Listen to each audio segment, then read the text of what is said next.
terminaría siendo suficientemente potente para poder ayudar a estos dos últimos universos de personas y de entidades. Yo diría que eso es importante y tiene que pasar, y ojalá además también podamos lograr que el Estado inyecte también más recursos para poder salvar compañías, que es la otra gran, diría yo, la otra gran tarea que tenemos en este momento por delante.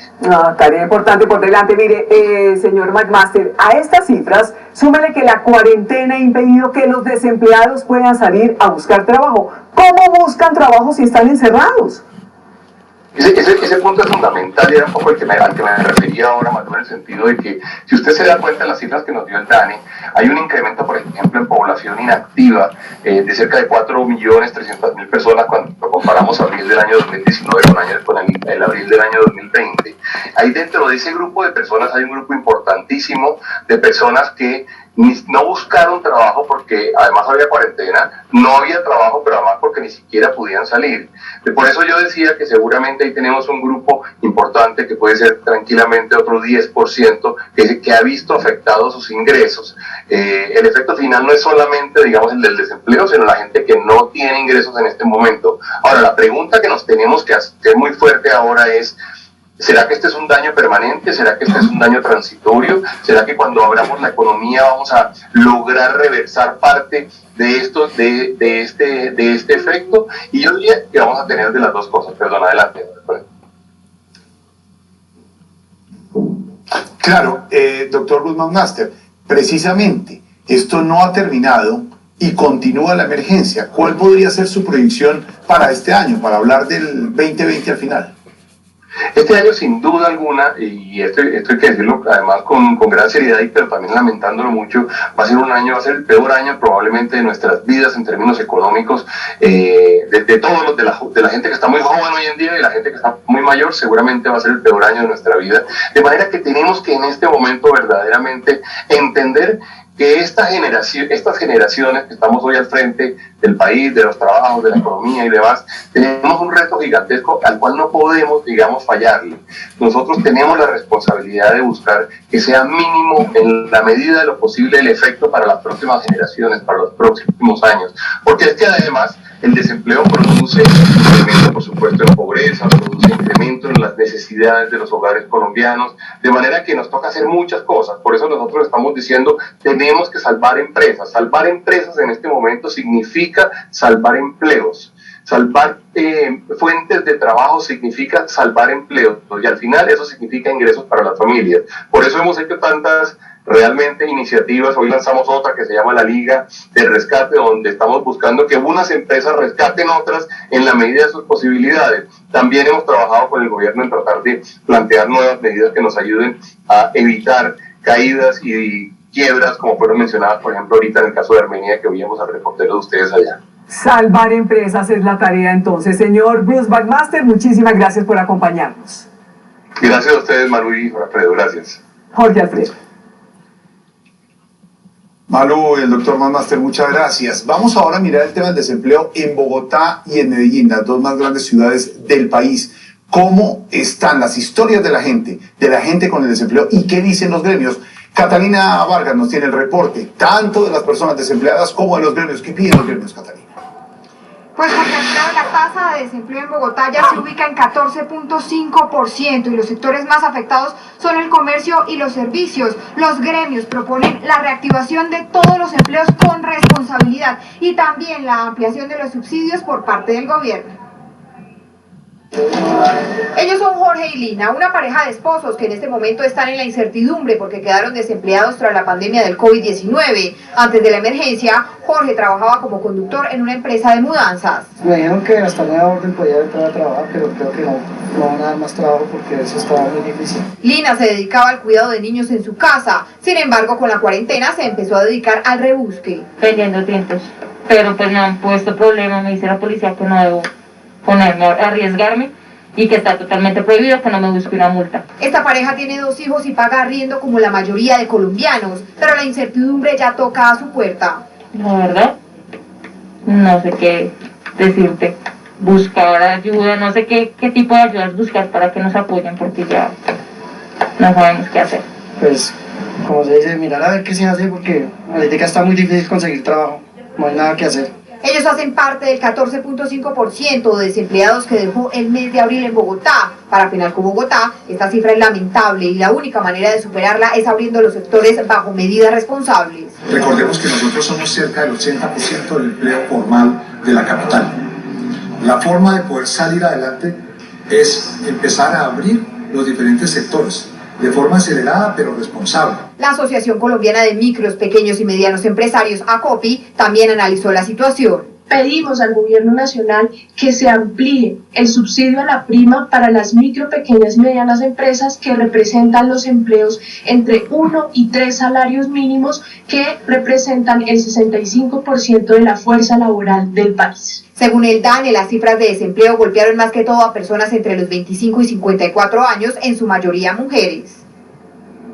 Finalmente, en la gente sigue rondando una sensación de incertidumbre y zozobra porque no saben qué va a continuar en medio de esta emergencia sanitaria y no saben cuándo van a poder retomar sus empleos. Desde el norte de Bogotá, Catalina Vargas Vergara, Noticias Caracol. Catalina, buenas noches y gracias. Y cuando regresemos a Noticias Caracol, primero en Noticias, hablaremos de las medidas que se toman. Lamentable récord, el de mayor día con muertes, con 31 decesos como consecuencia del coronavirus. El Instituto Nacional de Salud reportó 1.322 casos nuevos de pacientes confirmados para COVID-19. El total de enfermos por el nuevo coronavirus en el país es de 26.688. A hoy las muertes registradas suman 853 y los recuperados ya son 6.913. La capital del país sigue siendo la zona más afectada por el virus, con un registro de 9.162. Le sigue el Atlántico con 3.424 y Valle del Cauca con 3.083. Por otro lado, así están distribuidos los pacientes que han dado positivo para COVID-19. 24.201 están en la casa. Por otro lado, 1.353 se encuentran hospitalizados y 253 se encuentran en las UCI, que son las unidades de cuidados intensivos. Malu, y como usted dice, Bogotá es la zona del país más afectada por COVID-19. Y en Bogotá hay una localidad, Kennedy, que registra el 10% de todos los contagios de Colombia. Por eso le preguntamos a Angie Camacho a esta hora, ¿qué piensa hacer la alcaldía con la zona, la localidad de Kennedy, Angie? Jorge Alfredo, según lo que ha anunciado el propio distrito, se cerraría la localidad de Kennedy, o mejor aún, se crearían algunos cercos para evitar que personas foráneas ingresen a la localidad y quienes están dentro de la localidad pero no hacen parte de las excepciones no salgan, y esto sobre todo con el objetivo de evitar las aglomeraciones. Por otra parte, si bien la central de alimentos más grande del país por ahora no será cerrada, algunas bodegas sí. Recordemos que al día de hoy se registran 64 casos y se crearían una especie de corredores para el ingreso de alimentos a esta central. De los 9.162 casos de contagio de COVID-19 en Bogotá, el 30%, es decir, 2.244 se concentran únicamente en la localidad de Kennedy. La cifra es preocupante, pues en esta zona de la capital, donde viven 1.200.000 ciudadanos, la cifra de contagiados equivale al 10% del total de todo el país.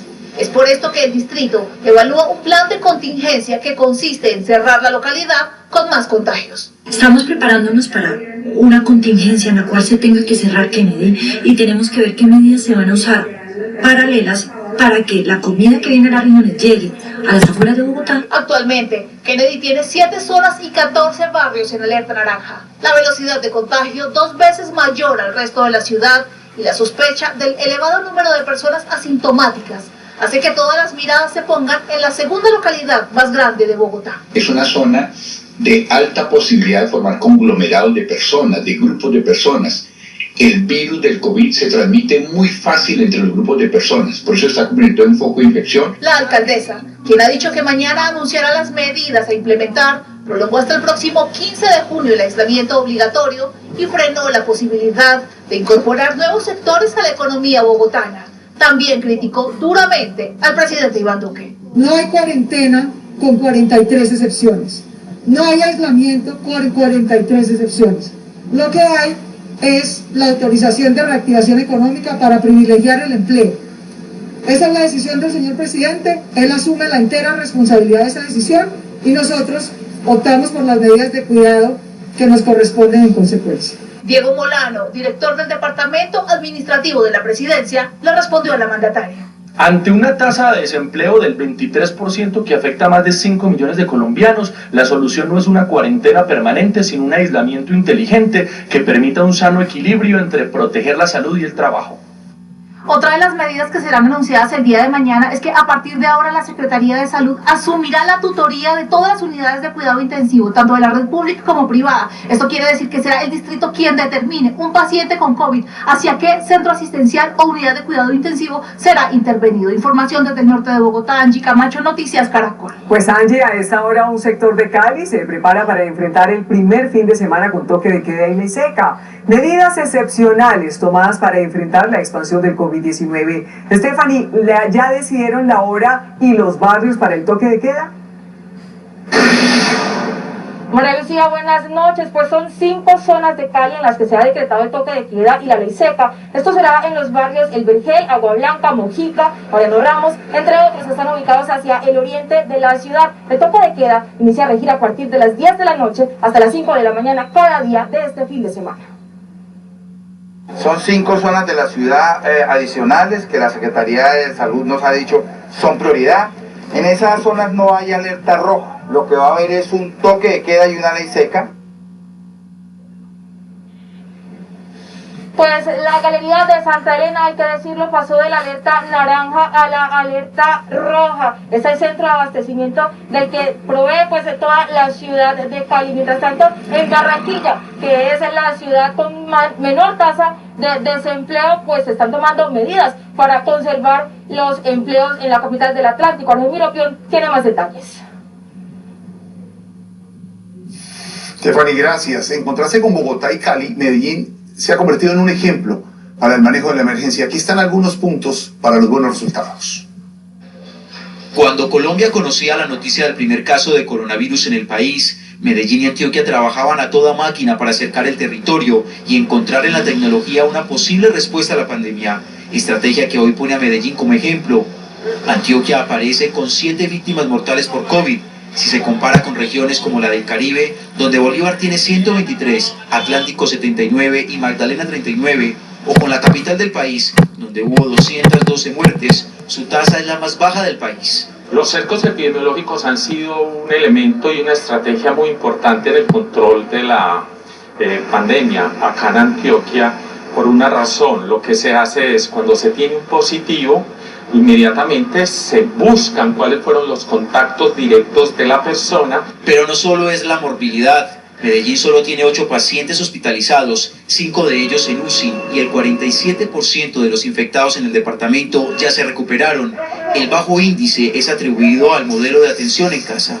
Hoy estamos implementando el modelo alemán para oxigenar los pacientes muy rápido, y donde la idea es poder oxigenar y tener saturados los pacientes que están en casa, para mirar cuál es su nivel de saturación. Gracias a estas cifras, la capital antioqueña ha sido pionera en la reapertura inteligente de varios sectores como los centros comerciales, donde el plan piloto fue exitoso con más de 37.000 visitantes. Precisamente los buenos resultados frente a la pandemia llevaron a que la alcaldía de Medellín tome nuevas medidas que apuntan a una mayor apertura de la ciudad. Sebastián Palacios, ¿cuáles son esas medidas? Adelante.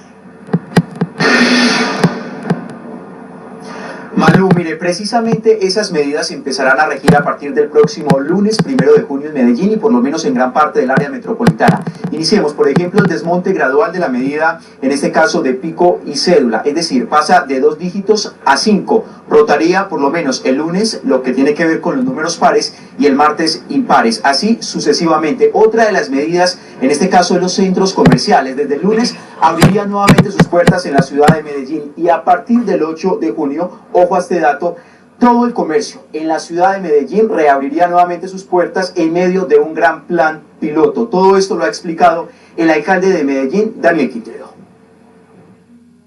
Si nosotros llegamos a un 95% al menos de uso de tapabocas en la calle, vamos a tener controlado el coronavirus en la ciudad. Cuando encontremos una persona que no está usando tapabocas, además de la multa que es de 940 pesos, casi 1 millón de pesos, vamos a prohibir a las personas circular en el metro durante 15 días.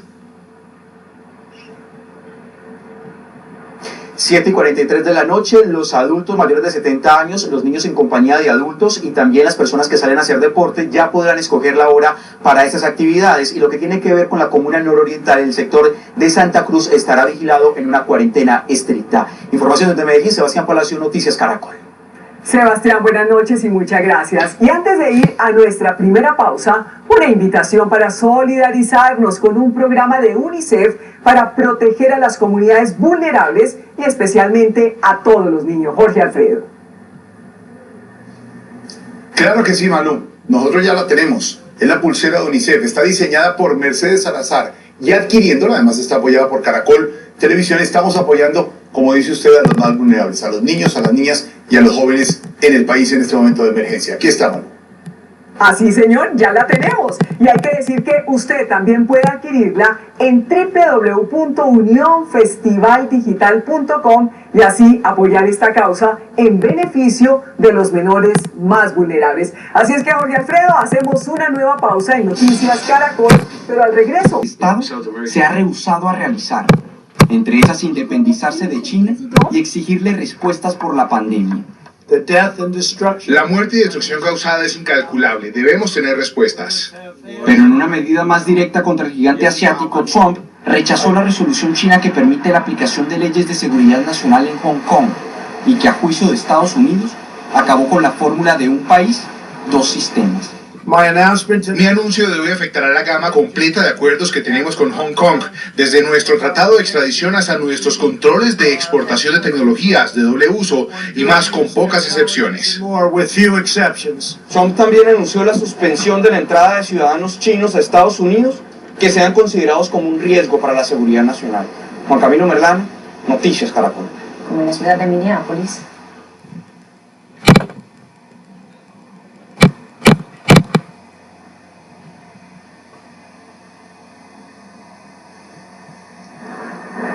Bueno, más adelante volveremos con Andreina, entendemos todo esto del teletrabajo, ya volvemos contigo, Andreina. Por otro lado, continuando con la información internacional, 4 días de protestas van en Minneapolis, donde finalmente fue detenido el policía que protagonizó el violento arresto que llevó a la muerte de un afroamericano. Tanto en la capital de Minnesota, St. Paul, como en la ciudad de Minneapolis, rige esta noche toque de queda. Derek Chauvin, el exoficial de la policía que puso su rodilla en el cuello de George Floyd hasta dejarlo inconsciente, fue arrestado y acusado de asesinato en tercer grado y homicidio involuntario. Nunca habíamos hecho una acusación en un caso de este tipo en tan poco tiempo. Así, con manifestaciones pacíficas, cientos celebraron la detención. Estoy feliz, pero espero que a los otros 3 oficiales también los arresten. Cuando alguien colabora para que se cometa un crimen, aunque no haya matado a nadie, todos deben ser acusados por asesinato. La detención vino después de otra jornada violenta de protestas, incendios y saqueos. En Minneapolis y en St. Paul ordenaron toque de queda desde las 8 de la noche. No podemos permitir que continúen los saqueos y la imprudencia. Más temprano, un periodista de la cadena CNN fue arrestado mientras transmitía en vivo, al tiempo que el presidente Donald Trump, a través de un trino, calificó como el muy débil alcalde de izquierda al mandatario de Minneapolis. Donald Trump no sabe nada sobre la fuerza de Minneapolis. Somos fuertes como no imagina. Nueva York, Atlanta, Detroit y Houston se sumaron a las movilizaciones. Trascendió que el oficial arrestado tenía historial de 18 casos de abuso de autoridad, pero que solamente recibió medidas disciplinarias por 2 de ellos. Volvemos. La ciudad de Nueva York, el epicentro de la pandemia en los Estados Unidos, se prepara para iniciar su reapertura el 8 de junio. El anuncio lo hizo el gobernador del estado, Andrew Cuomo. La ciudad ha visto caer la cifra de muertes diarias. Hoy solo se registraron 67, la cifra más baja desde que comenzó la crisis. Y también han disminuido las hospitalizaciones. El gobernador espera que las otras métricas para la reapertura, la capacidad hospitalaria y el aumento de las pruebas se cumplan la próxima semana para permitir la reactivación del comercio, la manufactura y la construcción como la primera fase de un plan gradual. Unos 400.000 neoyorquinos regresarían al trabajo. Ford Motor Colombia piensa en tu tranquilidad. Por eso tenemos opciones para ti, para que lleves el Ford que quieres. Conoce más detalles en ford.com.co. El coronavirus sin duda nos cambió la vida, pero también la muerte. La forma de despedir a los seres queridos que pierden la batalla ha obligado a los empresarios de las funerarias en México a reinventar sus negocios. ¿Quién lo creyera que en plena pandemia, con un alto número de fallecimientos y con casi todo paralizado por los efectos de esa enfermedad, los fabricantes de ataúdes y en general el sector funerario es uno de los negocios más afectados? ¿Por qué nos bajó la venta? Pues porque nadie utilizaba el ataúd. Prácticamente todos los servicios, así como salían, fueran COVID o no COVID, directamente al horno crematorio. En México ese es el preocupante panorama para quienes viven de hacer féretros. Nadie los compra porque una gran mayoría de personas prefieren la opción de cremar el cuerpo que enterrarlo por la diferencia de precios. Antes de la pandemia y por ley, todo cuerpo tiene que ser trasladado a un ataúd a su destino final, ya sea cremación o inhumación. Con esto de la crisis, la mayoría, mejor dicho, todos en un momento eran cremación directa. Esa enfermedad, además de la vida, cambió la muerte, que también se debe ajustar a los estrictos protocolos de bioseguridad. El riesgo de contagio con COVID-19 prohibió las reuniones masivas y los velorios no son la excepción. Muchos hoy despiden a sus muertos a la distancia. A esta necesidad nació Ataúd Cov, una nueva alternativa para poder despedir a los difuntos sin estar tan lejos de ellos, pero lo más importante, sin tener el riesgo de contagio. ¿Qué es lo que nosotros estamos tratando de crear en las funerarias? Un poquito de confianza o más seguridad para poder velar un cuerpo no COVID o para poder trasladar un cuerpo COVID a su destino final. Láminas de acero, polietileno, espuma y cinta de neopreno son los nuevos materiales utilizados para hacer estos ataúdes. Este ataúd lo adecuamos de tal manera que quedara totalmente sellado. México es una de las naciones más golpeadas por el coronavirus en el continente, con 81.400 contagiados y 9.044 muertos. Indicadores económicos presentados por Banco de Occidente. Tus transacciones rápidas y seguras realizadas en nuestros corresponsales bancarios. Somos Grupo A. Buenas noches. Por tercer mes consecutivo, el Banco de la República baja las tasas de interés de referencia para la economía, pero la decisión de hoy fue histórica porque nunca antes su tasa de interés se había ubicado por debajo del 3%. La nueva tasa de referencia queda en 2,75% y con esto busca que los bancos comerciales hagan lo mismo, es decir, que también bajen las tasas de interés de los créditos que adquieran los colombianos para de esa forma reactivar las compras, el gasto, el consumo, los préstamos en el país y contribuir con la reactivación económica. El dólar bajó, tasa representativa del mercado de mañana, 3.718 pesos con 82 centavos. El petróleo de referencia Brent subió un poco, cierra la semana por encima de los $35 por barril y el café volvió a bajar. Su precio de referencia durante el fin de semana será de 962.000 pesos por carga en promedio en las principales cooperativas del país. Continúe con Noticias Caracol. Víctor, gracias. Hoy se confirmaron nuevos casos de contagio en la Casa de Nariño. 13 personas dieron positivo para COVID-19 en la Presidencia de la República. Entre tanto, en el Congreso, 3 legisladores se tomaron una muestra y están aislados.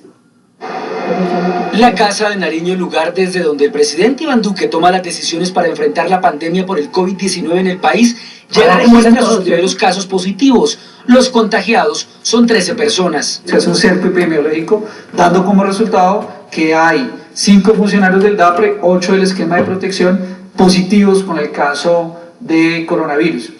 Esos funcionarios están en aislamiento obligatorio. Las alarmas se encendieron hace una semana cuando en el batallón Guardia Presidencial se conocieron también 13 contagios. Ante el riesgo, según la Casa de Nariño, al presidente Iván Duque se le practicó la prueba por tercera vez. Se aplicaron las pruebas al presidente de la República, a su círculo más cercano, a los consejeros y al grupo de apoyo relacionado con el presidente, dando todos negativo en estas pruebas. Pero la Presidencia de la República no es la única entidad estatal en donde hay alerta. En el Congreso, 3 representantes fueron aislados por sospecha de coronavirus. Se han realizado la prueba del COVID-19 aquí en el Congreso de la República. El doctor Correa y la doctora María José Pizarro quedan excusados por el resto. Inti también, y el doctor Inti quedan excusados por el resto del día, ya que tienen que cumplir con un aislamiento mínimo de 36 horas. Cabe señalar que al Congreso no asisten todos los senadores y representantes, algunos lo hacen de manera virtual y en la Presidencia de la República el 80% de los funcionarios está en teletrabajo. Noticia en desarrollo en Noticias Caracol. Y retomamos la información sobre el desempleo que se ubica en el 19.8%. Y lo hacemos para un nuevo recorrido por ciudades para conocer cuál es la situación. Iniciamos entonces con Cali, donde el turismo, la construcción y el comercio son los sectores más afectados. Volvemos a Cali con Stephanie Perlaza para saber qué piensan hacer las autoridades para mitigar la crisis. Stephanie. Hola, buenas noches. La tasa de desempleo en Cali está en el 16.7%, cifra que tiene en alerta a las autoridades, quienes buscan alternativas para establecer un equilibrio entre la salud pública y la protección del empleo. El empleo en Cali se encuentra en su punto más crítico por cuenta de la crisis económica que deja la pandemia del coronavirus. John Ever Rivas es médico general y aún en medio de la emergencia lleva 4 meses desempleado buscando acceder a los subsidios de una caja de compensación. En el caso mío, pues yo veo que hay unas trabas, yo cumplo con los requisitos y no ha sido posible acceder a esos subsidios. La tasa de desocupación en Cali pasó del 12.5 al 16.7% en 3 meses, cifra histórica que enciende las alarmas de las autoridades, pues esto incrementa el índice de pobreza y de delincuencia en la ciudad. Para mirar de qué manera, junto con el Estado, generamos oportunidades para que crezca el empleo en Cali. No podemos permitir que más de 250.000 caleños estén sin empleo. Los sectores económicos más afectados en la ciudad son el turismo, la construcción y el comercio, situación que conlleva el incremento de la tasa de informalidad. La forma en la que podría empezar a atenderse esta espiral recesiva que se está registrando en las principales ciudades del país pasa por los esfuerzos que puedan hacerse tanto desde el gobierno nacional como departamental y municipales por aumentar los gastos y las inversiones productivas. La actual crisis, según las autoridades, ha generado la pérdida de cerca de 10 años de trabajo en materia económica en la ciudad. Por eso se busca un balance entre la salud pública y la protección del empleo. En Cali lo que esperan es el apoyo del gobierno nacional para evitar el crecimiento de la informalidad, la pobreza y la delincuencia en la ciudad. Por otra parte, en Barranquilla se conserva como una de las ciudades con menor tasa de desempleo. Sin embargo, desde que inició la cuarentena se han presentado algunos despidos. Los detalles desde la capital del Atlántico los tiene Argemiro Piona.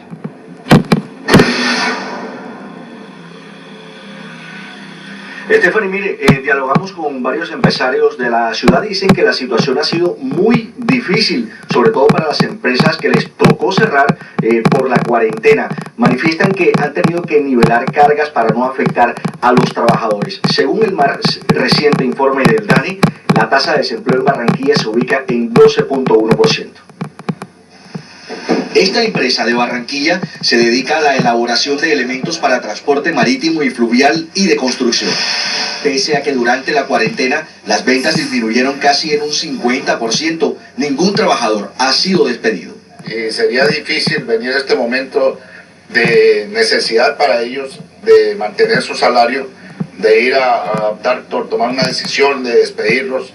Eso sería injusto. Según el DANE, la tasa de desempleo en Barranquilla entre febrero y abril fue del 12.1%, una de las más bajas en el país. Sin embargo, el gremio de las micro, pequeñas y medianas industrias reporta que la situación no deja de ser preocupante. El gran porcentaje del empleo que se está perdiendo está concentrado en la industria manufacturera. Eso hace pensar que debemos rápidamente focalizarnos en una cadena que es bastante significativa para el país. La dirigente gremial manifiesta que el desempleo por esta época es el reflejo de la emergencia sanitaria por COVID-19. Sectores empresariales bloqueados que apenas están reactivándose, este indicador era de esperarse.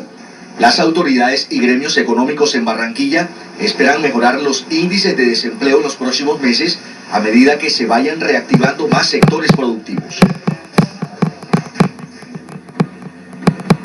Bueno, y a propósito, el alcalde Jaime Pomarejo manifestó que en los próximos días serán reabiertos los centros comerciales y otros subsectores económicos de la ciudad. En Barranquilla, Argemiro Pion, Noticias Caracol. Argemiro, gracias, en vivo desde Barranquilla. Y el presidente Iván Duque se refirió esta noche a la polémica que se generó a raíz de sus anuncios de medidas para la reactivación económica de algunos sectores en Colombia, lo que generó también duras críticas por parte de la alcaldesa de Bogotá, Claudia López. Pues el presidente dijo que esas medidas tienen un objetivo claro. Aquí está la declaración del mandatario. Todos nosotros debemos ser conscientes que para mitigar efectos negativos en la economía y en el empleo, sobre todo en el empleo, hay que ver cómo vamos ganando esa vida todos los días con estas condiciones. Porque no son medidas caprichosas, no son medidas pensando con intereses políticos, no son medidas pensando en oportunismo, son medidas pensando en Colombia, donde todos somos parte de un equipo y aquí no hay triunfos individuales. Lo que hagamos bien es un triunfo de todos.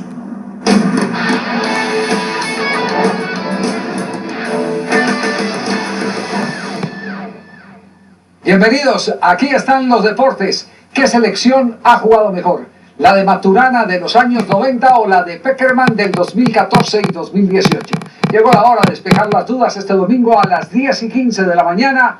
Colombia frente a la selección de Alemania para ver esa fabulosa generación de los 90.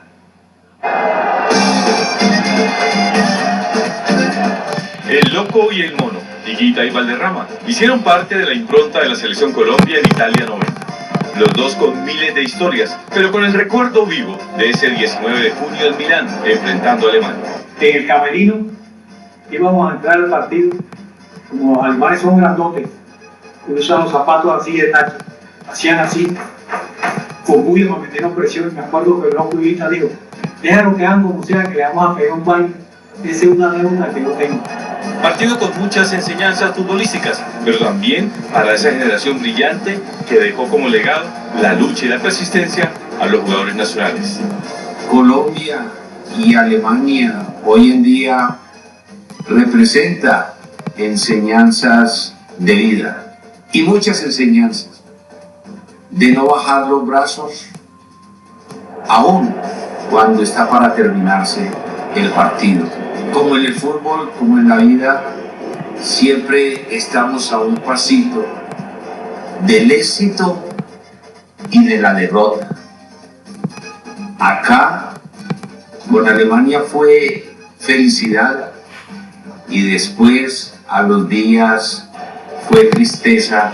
Viajar en el tiempo, volver al recuerdo viviente del día feliz de Maturana y sus muchachos, que hicieron vibrar a un país que necesitaba, más que un triunfo o un resultado, ilusión y esperanza. Te invito a todos los colombianos este domingo 31 de mayo a las 10:15 de la mañana que vean este partido inolvidable.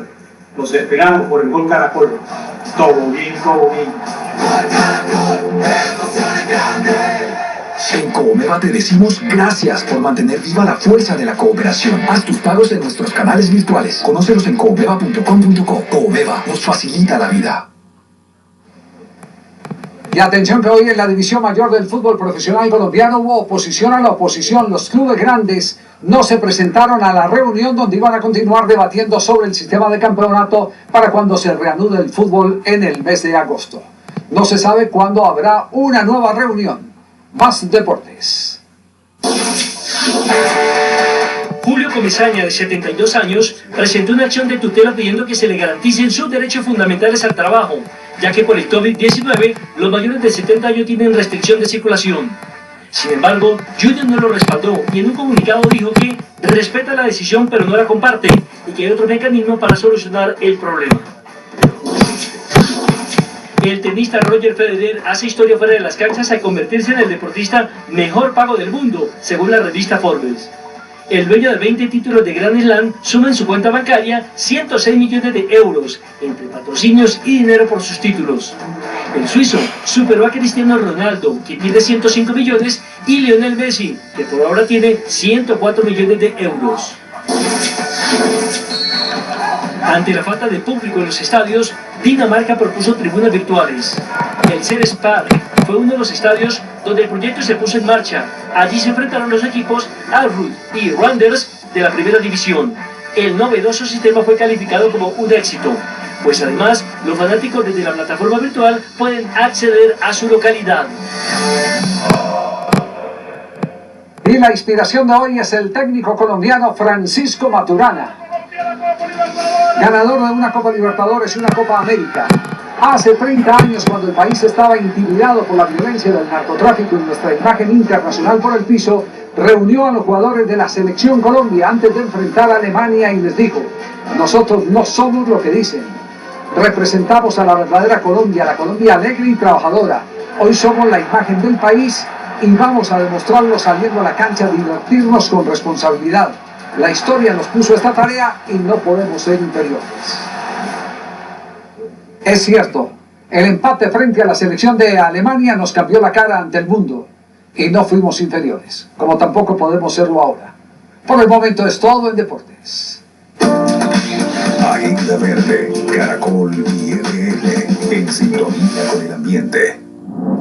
En el Huila, 2 hermanas crearon un producto para restaurar y recuperar las fuentes hídricas y el suelo afectado por el derrame de hidrocarburos. Hicimos esa aliación entre nanotecnología y extractos vegetales. Y ahí fue donde empezamos a revolucionar en soluciones orgánicas las problemáticas ambientales. Un reto que asumieron en el 2008 y que dio como resultado un producto que denominaron el aceite de Dios, con el que se recuperan espacios contaminados por derrame de hidrocarburos. El planeta tiene vida y que cada acción que nosotros tenemos todos los días o lo contamina o lo beneficia. Es un mecanismo natural que hace que se acelere la descontaminación de esos derrames. No, es una alegría y es algo muy positivo. Son aproximadamente 100 hectáreas recuperadas con la sustancia creada por estas 2 huilenses.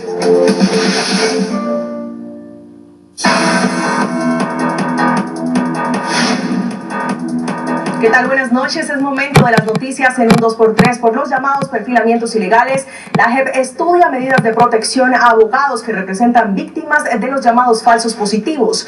El estudio se hace tras recibir un documento firmado por 14 abogados que calificaron los supuestos perfilamientos ilegales desde el ejército como riesgos desproporcionados contra su integridad personal, seguridad e intimidad. Para analizar el riesgo de estos litigantes, el Tribunal de Paz pidió tanto a la Fiscalía como a la Corte que rindan un informe con los avances de sus investigaciones. En última instancia, la Corte Suprema de Justicia ratificó la condena de la ex senadora Aida Merlano. Sin embargo, rebajó de 15 a 11 años la sentencia que le había sido impuesta por corrupción electoral en el Atlántico. Merlano, que está prófuga en Venezuela, fue acusada por la Fiscalía de ser parte de una red de corrupción que la llevó al Senado de la República. La curul estaba ocupada por Soledad Tamayo, quien a raíz de la silla vacía debe dejar su escaño en el Congreso. La Policía Metropolitana de Bogotá recuperó los equipos médicos que habían sido robados en el noroccidente de la ciudad. Entre los elementos recuperados hay 12 concentradores de oxígenos que se utilizan para los respiradores que hoy son tan necesarios para los enfermos con COVID-19. Los equipos fueron encontrados en una vivienda en la localidad de Ciudad Bolívar, donde también se ocultaban 6 compresores hurtados a la misma empresa. Me despido con una orden de la Corte Constitucional, la de reconectar el servicio de agua potable no solo a quien tiene el servicio suspendido por mora, sino también a quienes cometieron fraude. Feliz noche.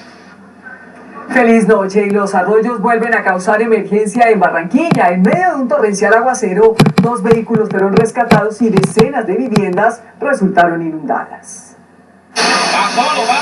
Nuevamente los arroyos causan estragos en Barranquilla.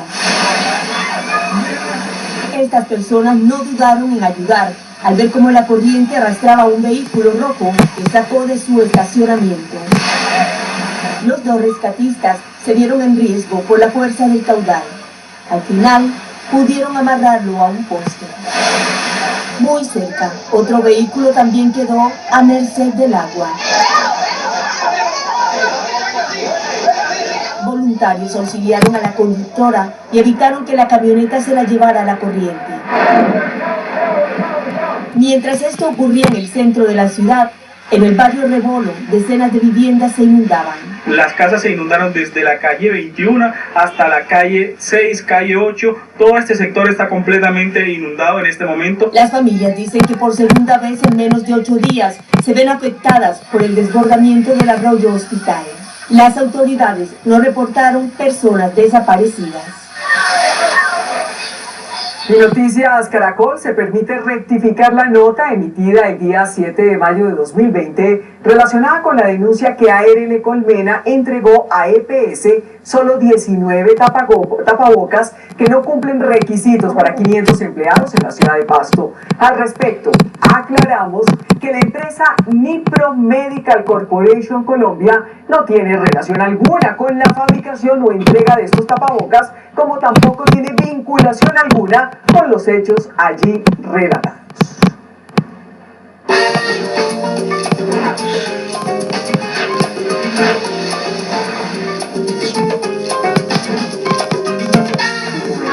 Hola, feliz noche, bienvenidos a Show Caracol.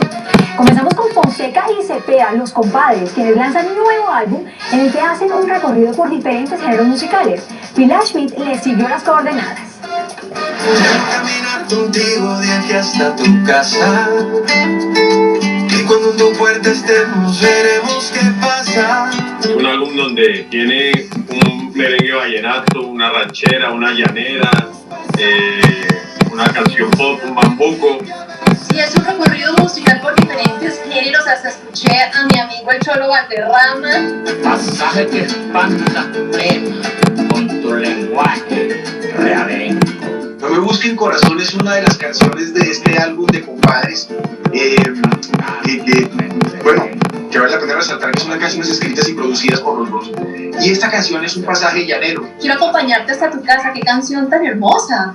Quiero acompañarte hasta tu casa. Habla de ese momento que de pronto muchos hemos vivido de acompañar a alguien hasta la casa con la esperanza de que en la puerta pase algo. Álbum que se armó en un año, aquí solo fluye de inspiración. Yo un día le mandé una canción, y dije, compadre, se le mide, la cantamos juntos, y entonces, claro, me encanta, vamos a hacerla, le encantó afortunadamente, después él me envió una. Además de la música, ¿cuál es ese clic entre ustedes dos al comienzo para que fueran compadres? Se fue construyendo una amistad muy bonita que hoy en día, pues además, da frutos aquí con un hijo. Quiero acompañarte hasta tu casa. El plan de entretenimiento para este fin de semana es con la tercera edición de Unión Festival Digital, un evento virtual que reúne artistas, música, historias, gastronomía y muchas sorpresas. Acá le contamos cómo programarse. La tercera edición de este festival será un universo de nuevas experiencias que celebra la solidaridad. En esta plataforma digital, la programación comienza a las 10 de la mañana e irá hasta la medianoche. Podremos disfrutar de la música desde las 10:45 de la mañana, cuando llegará Flow Latino. En horas de la tarde, Yuri Buenaventura, Messier Periné, Alejandro González, y a las 5:45 de la tarde, Diego Torres. Además, los amantes de la cocina podrán tener de primera mano consejos y recetas para hacer en casa, nada más y nada menos que con Leonor Espinosa a las 12:30 del día. En cualquier momento que entre a la plataforma del festival encontrará contenidos de arte, poesía, cortos audiovisuales y entrevistas con personajes como Jesús Abad Colorado, Cristina Umaña, entre otros. La cita es este sábado a través de unionfestivaldigital.com, una iniciativa de Caracol Televisión, UNICEF y Páramo Presenta. Contigo voy rozando siempre lo prohibido. Salomé Rodríguez Ospina ha demostrado en las redes sociales su gusto por el baile, con coreografías que incluso son virales. Daniela y James apoyan los sueños artísticos de su hija, que hoy está cumpliendo 7 años de edad.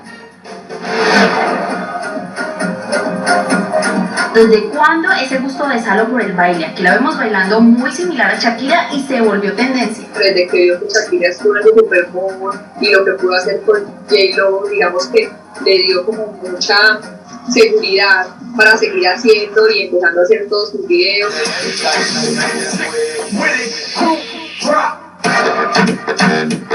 Eso nos da una lucecita, Salo, para saber más o menos cuál es tu sueño. Mi sueño es bailar y cantar. Me gusta ser muy perfeccionista y corregir todos sus pasos. ¿Cómo ha sido ese apoyo de los papás, de Daniela, de James? Mi papá me gusta mucho porque él tiene conmigo. También me habla sigue siendo una niña que en este momento pues tiene el respaldo de su papá y su mamá, si lo que les gusta es bailar, cantar. Gracias y feliz cumpleaños, Aro. Gracias, chao. Chao. Anuel AA y Enrique Iglesias le ponen fútbol y rumba al viernes de cuarentena para llenarnos de energía, de optimismo, un buen fin de semana. Con esa fiesta que nos invita a bailar, me despido. Recuerden siempre, la vida es linda.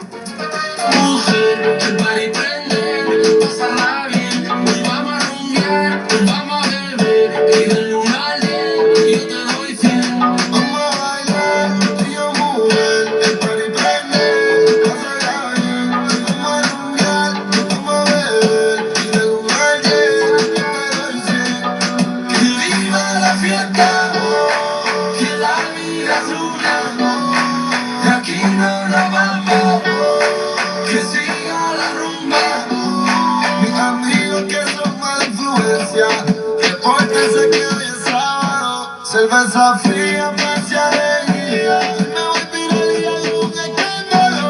Mami, ¿qué tienes?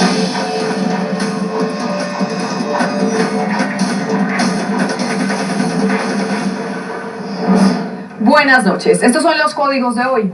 Aquí en esta sección le hemos venido haciendo seguimiento a otra novela que ocurre en la Cámara de Representantes, la de Ángela María Robledo y la devolución de su curul.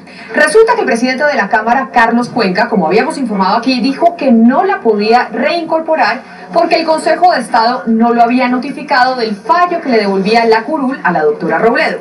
Pues frente a esa decisión, Robledo, quien fuera fórmula vicepresidencial de Gustavo Petro en las pasadas elecciones presidenciales, decidió entutelar al presidente Cuenca por considerar que se le están violando varios derechos, entre los que se encuentran el del trabajo y sus derechos políticos. Vamos a ver qué pasa en esta novela, porque ya el Consejo de Estado dio la orden y el presidente Cuenca, a pesar de saber que la curul se debe devolver, dice que no lo hace hasta que no lo notifiquen formalmente a él. Más de 10.000 personas entrarían a engrosar la ya preocupante cifra de desempleo en el país, o por lo menos así lo dejó claro la directora ejecutiva de la Asociación de Distribuidores de Gasolina y otros derivados del petróleo, Sandra Wacon, en una carta dirigida a la Comisión de Regulación de Energía y Gas, CREG, y al viceministro de Energía, Diego Puyo Mesa. El gremio le expuso la situación que enfrentan los distribuidores de gas natural vehicular en Cali, pero aclaran que esta situación se está viviendo a lo largo y ancho del país por el bajo consumo de gas vehicular a raíz de la crisis del COVID-19 que prácticamente los está llevando a la quiebra. El tema es que, a diferencia de la gasolina, los convenios para distribuir gas natural vehicular que fueron firmados hace 2 años tasan en un mínimo de metros cúbicos que se comprometen a vender los distribuidores, y si no lo hacen, los sancionan. Lo que parece absurdo es que esas multas se han venido haciendo efectivas porque las estaciones ya no venden el mismo volumen de gas que antes, lo que evidentemente obligará al cierre de estaciones de servicios y al despido de muchos trabajadores. En Tumaco está sucediendo algo que pocos entienden. El director de Corpo Nariño, la CAR de ese departamento, Hugo Minedos López, decidió suspender la operación de dragado del canal de acceso al puerto. La explicación que da es que para poder hacer un mantenimiento de dragado del canal se requiere una nueva y completa licencia ambiental. Esta decisión de Corpo Nariño tiene muy inquietos a la Agencia Nacional de Infraestructura, ANI, la DIMAR y la propia Presidencia de la República, pues creen que una licencia nueva no se necesita, pero además porque el puerto es el principal motor de la economía de Tumaco y en medio de la pandemia se necesita el puerto más que nunca para garantizar el abastecimiento de alimentos y combustibles a todo el departamento. Las víctimas del Palacio de Justicia le solicitaron al Grupo de Análisis de Información GRAI, que pertenece a la JEP, el informe que realizaron para que los magistrados tomaran la decisión de dejar en libertad al general en retiro Jesús Arias Cabrales, quien había sido condenado a 35 años de cárcel por la desaparición forzada de varias víctimas del Palacio de Justicia. Sin embargo, se llevaron una sorpresa con la respuesta. Les dijeron que no, que los análisis que realizan ellos son por órdenes de los magistrados y que solo los jueces tienen la potestad de autorizar el acceso al expediente, que ellos no son un órgano abierto a la ciudadanía. Lo que pasa es que las víctimas del Palacio no se consideran en este caso ciudadanos comunes ni público en general. Hacen parte del proceso y son los más afectados, por lo que creen que se les debería permitir ver el informe. Esto es todo por hoy en el Código Caracol. Feliz noche y que descansen. Camila, gracias. Hasta aquí nos vemos en última edición. Malú, no hay que perderse este domingo a las 10:15 de la noche por el Gol Caracol. Colombia-Alemania con el golazo. Y ahora en la sección de Don Javi, el pase del tiro de Rama y el gol de Freddy Rincón. Aquí en la pantalla del Gol Caracol no hay que perderse. Claro que sí, Jorge Alfredo, un juego histórico para el país, así es que no se lo pierdan. Compañero, ya viene la venganza de Analía y en Noticias Caracol ahora pueden ver